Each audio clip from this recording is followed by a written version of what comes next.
Assalomu alaykum aziz do'stlar, aziz vatandoshlar.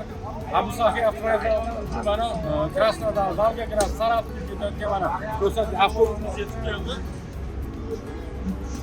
Haftada 2 kun, seshanba, juma kuni kundagi shunday shoshgan to'g'rilarda ketmoqchi bo'lsa, ekrandagi nomerlarga telefonga javob bilan qilaverasizlar. Bu odamlarimiz pasatka jarayonida hozir avtobus ichish sharoitlarini ko'rsatamiz. Shu ko'ring mana bemalol qo'yda yangi avtobuslar.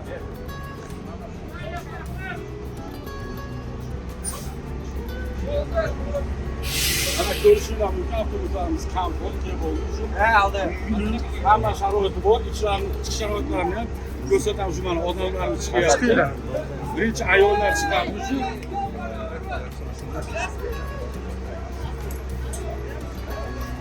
Apchiqing. Shofer tog'a, Ichki sharoitlarni ko'rishinglar mumkin. Konditsioner, Wi-Fi bilan o'rtada televizor, soatlar bor. O'zini vaqti ko'radi. 30 da deganmiz, o'sha qaraylar 18-21 bo'ldi. 9 minutdan keyin CD'lar, orqada cooler, televizor, hammanaqada zaryadli suv solib mana o'tirib bemalol kessanglar bor. Hech qanaqa qiyinchilik yo'q. Ishi bemalol sizlar. Kimdan kim ketmoqchi bo'lsa, ekrandagi nomerlarga telefon qilib javob berib qo'yishlaring mumkin. Opa, komfort bo'lgan avtobuslarimiz, konteynerlar ham ishlayaptimi? Muzdami? Yozda hech qanaqa Hech qanaqa jalbi yo'q, ha? O'zbekistonda ham Safiyda o'tiryapsiz, ha?